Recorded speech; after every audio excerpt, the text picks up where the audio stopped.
Good evening and shalom आप सभी को जो आज की शाम फिर से हमारे संग आराधना में शामिल हैं और बीइंग रिन्यूड की इस सीरीज का एक हिस्सा हैं। जी हाँ, आप बहुत अहम हैं इस सीरीज में। मैं बहुत अहम हूँ इस सीरीज में, इसलिए नहीं कि मैं इसे होस्ट करता हूँ या मैं आपको सिखाता हूँ, पर इसलिए क्योंकि खुदाबाप इस सीरीज के द्वारा मेरे जिंदगी में बहुत अद्भुत काम कर रहा है और मैं विश्वास करता हूँ उसी तरीके से वो आपकी जिंदगी में भी काम कर रहा है। खुदाबाप खूबसूरत तरीके से, अमेजिंग तरीके से अपने वचन का प्रकाशन मुझ पे और आप पे जाहिर कर रहा है और हम मंडे से सैटरडे तक बीइंग रिन्यूड के इस एपिसोड में शामिल होते हैं 8 बजे रात में, सिवाय थर्सडे को छोड़ के, क्योंकि थर्सडे शाम को 6:30 बजे हम इबादत करते हैं। शाम को 6:30 बजे हम मिलकर ऑनलाइन इबादत करते हैं।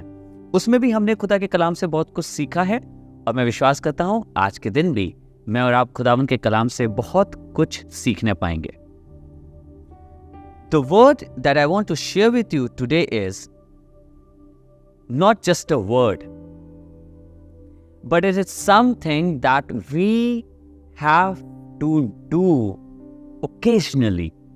ये सिर्फ कुछ वचन नहीं है जो आपके संग बांटने जा रहा हूं, जो आज शेयर कर रहा हूं, पर ये एक कार्य है जो ओकेजनली मुझे और आपको खुदावंत के संग चलते हुए करना ही पड़ता है। देखिएगा क्या है ये कार्य। निर्गमन 14 बाप उसकी 13 से 14 में एक बड़ी घटना हुई और घटना ये थी कि जब इजरायली मिस्र से निकल के भाग रहे थे तो परमेश्वर ने फिरौन के मन को कठोर कर दिया और वहां पे वो कहने लगा कि कैसे हमने इन लोगों को जाने दिया, जबकि उसने जाने दिया था, पर उसका मन कठोर परमेश्वर ने कर दिया ताकि उसे हमेशा के लिए खत्म कर दे।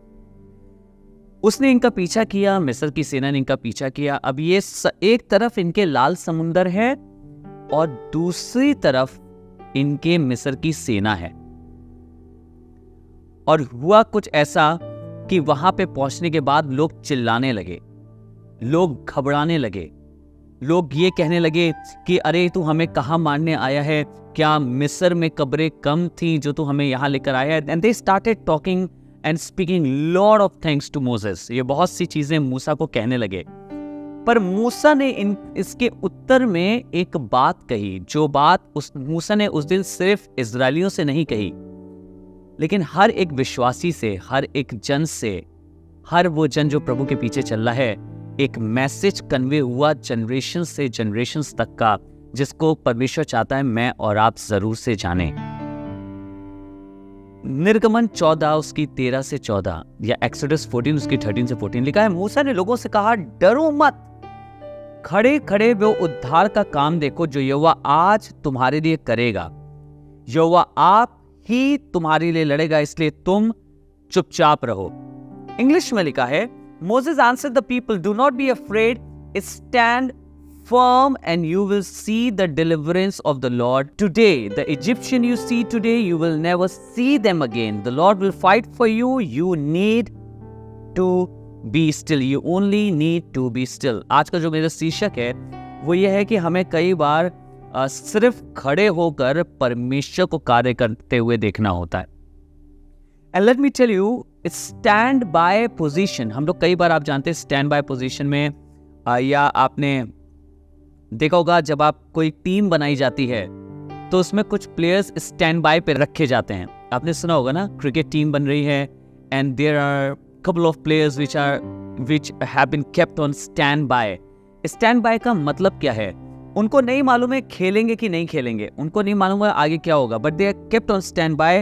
वो अपने आप को खाली रखते हैं, अपने आप को बना के रखते हैं, अपने आप को मौजूद रखते हैं। दे टेक केयर कि उनकी प्रेजेंस बनी रहे, या कभी भी किसी भी मीटिंग में हमें बुलाया जा सकता है और उनसे कहा जा सकता है कि देखो तुम्हें खेलने जाना है। तो these players are stand by players.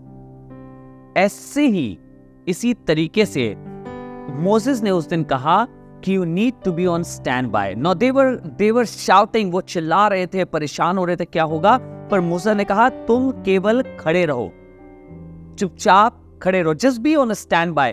Let me tell you, this place or this position is not an easy position.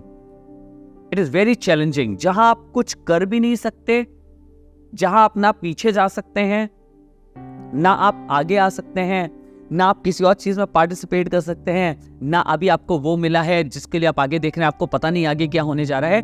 But Moses asked people to stand by and see the Lord fighting the battle for them. मूसा ने कहा, अगर तुम खड़े रहे, अगर तुम चुपचाप रुके रहे, तो तुम परमेश्वर के बड़े उद्धार के काम को देखने पाओगे, और जिन मिस्रियों को तुम आज देख रहे हो उनको दोबारा कभी नहीं देखोगे। Sometimes it is really difficult for us to stand by on our faith. Sometimes it is really difficult to stand by on our hope. कई बार अपनी उम्मीदों पे खड़े रहना, जब खुदाबाप कह रहा है, जब चैलेंजेस आगे हैं और खुदाबाप कह रहा है बेटा बस तू रुका रहे, मैं बताऊंगा तुझे क्या करना है, बस तू रुका रहे, मैं तुझे दिखाऊंगा तुझे क्या करना है। It becomes really hard when you don't have to do anything. आपको मालूम है सबसे बड़ी सजा क्या होती है एक बच्चे के लिए? जब आप उससे कहें चुपचाप यहीं बैठे रहना, हिलना नहीं। अब बेचारा उसके दिल में 10 चीजें हो रही हैं, 10 मन हो रहा है, कहीं चॉकलेट दिखाई दे रही है, कहीं टॉयज दिखाई दे रहे हैं, कहीं पे कोई गेम खेल रहा है, वो मन कर रहा है, but he has been told to not to move. Sometime God ask us not to move, he wants us to just stay over there wherever we are. Faith में बने रहो। जब चीजें तुम्हें दिख रही हैं, जब मुश्किलातें तुम्हें दिख रही हैं, हम खड़े हुए हैं, जब बच्चे को भी कुछ दिखता है कि अरे इधर डिस्ट्रैक्शन है, उधर डिस्ट्रैक्शन है, पर कोई कह के गया है, माँ बाप कह के गए, नहीं, यहीं पे बैठे रहना, यहीं पे बैठे रहना। You know we have so many distractions people of God. हमारे पास भी बहुत से डिस्ट्रैक्शंस हैं, हमारे पास भी बहुत सी चीजें हैं, हम कई बार समझ नहीं पाएंगे हमें क्या करना चाहिए। बट द लॉ सेज, मूसा ने उन लोगों से कहा तुम सिर्फ ठहरे रहो और परमेश्वर के उद्धार के काम को देखोगे। It is difficult to stand by, but it brings and helps us to see amazing works of God in our lives. परमेश्वर हमारे के अजीब काम हमारी जिंदगियों में देखने को मिलते हैं अगर हम रुक कर अपने विश्वास में स्टैंड बाय होकर उसे गिरने ना दें, बहुत जल्दी परेशान ना हो जाए। अगर उस स्थान में हम स्टैंड बाय होकर खुद बाप को अलाउ करें काम करने के लिए, तो मौजों के काम, बड़े बड़े काम देखने वाले हो सकें। अब तक इन्होंने बहुत सी चीजें देखी मिस्र में, नदी का पानी लाल होते देखा है, मेंढकों को देखा है, टिड्डियों को देखा है, बहुत सी चीजों को, बीमारियों को देखा है, पिलौटे मरते हुए देखा है, but they never saw this sea getting divided.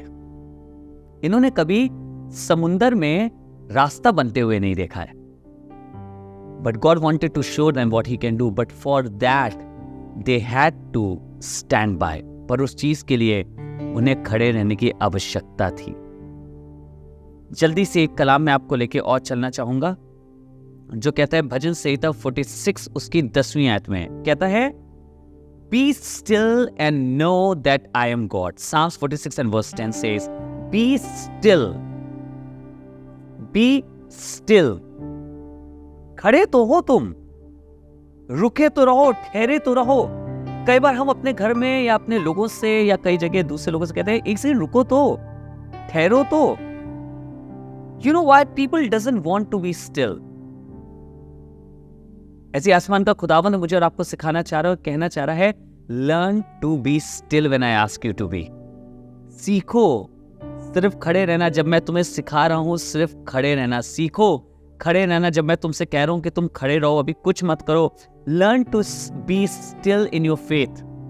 अपने विश्वास में, अपनी आशा में जो तुम मुझ पर रखते हो, उस पे रुके रहना और खड़े रहना सीखो। बहुत एक खूबसूरत जिक्र है नए नियम में, मरकुस की किताब उसका 5 बाब उसके 35 से 36 आयत जब आप पढ़ेंगे, यहाँ पे लिखा है, एक आराधनालय का सरदार यीशु मसीह के पास गया और उससे कहने लगा, मेरी बेटी बीमार है, आप चल के उसे चंगा कर दीजिए। यीशु मसीह उसके संग चल दिए चंगा करने।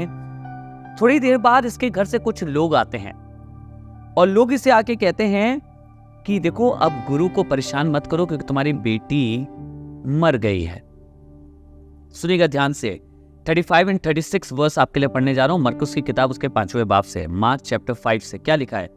वे ये कह ही रहा था कि आराधनालय के सरदार के घर से लोगों ने आकर कहा कि तेरी बेटी तो मर गई, अब गुरु को क्यों दुख देता है?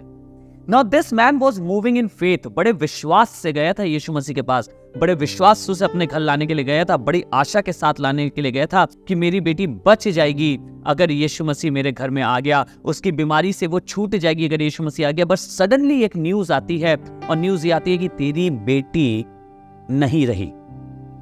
Now everything is distracted, इसका फेथ डिस्ट्रैक्ट हो रहा है, अब इसकी उम्मीदें डिस्ट्रैक्ट हो रही हैं, अब इसका ईमान डिस्ट्रैक्ट हो रहा है, इसे समझ नहीं आ रहा अब क्या होगा। मैं तो बड़ी आशा के साथ आया, तो मैं तो बड़े होप के साथ आया था। But then only listen to what the Bible says. देखा, उसी समय जो बातें वो कह रहे थे उसको यीशु ने अनसुनी करके, Jesus did not hear those words and he did not want to hear those words.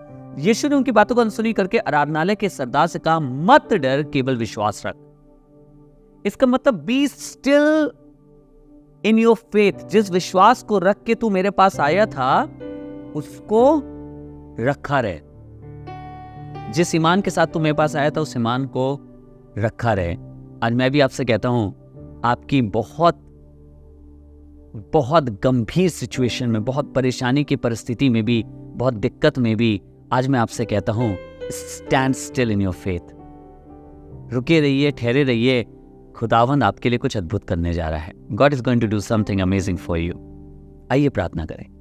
हे जीवित परमेश्वर, हम धन्यवाद करते हैं, तू हमारा खुदावंद है और तू हमारी जिंदगियों में अद्भुत कामों को करता है। हम विश्वास करते हैं तूने हमारे लिए भी प्रभु अद्भुत चिन्ह और चमत्कार रखे हैं जिनको हम देखने पाएंगे। पर तू हमसे चाहता है कि हम ठहरे रहें।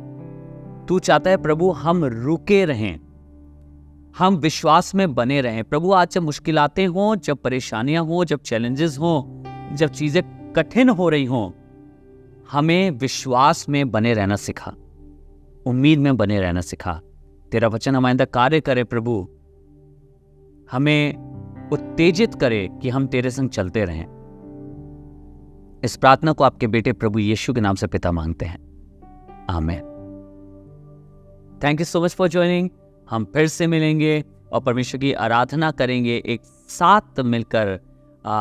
खुदावंद की याद रखिएगा, 8 सुबह हमारी 6 बजे मॉर्निंग प्रेयर आती है। अगर आपने अभी तक उसमें ज्वाइन नहीं किया है तो आप गॉड मिनिस्ट्रीज के यूट्यूब चैनल पे जाकर सब्सक्राइब कर सकते हैं। हर सुबह आपको नोटिफिकेशन मिलेगा, बेल आइकन दबा दीजिएगा मॉर्निंग प्रेयर का, जिसमें हम आपके लिए दुआ करते हैं और एक वचन शेयर करते हैं, और शाम को 8 बजे करते हैं। सो गॉड ब्लेस यू। खुदा बाप आप सबको बहुत आशीष दे।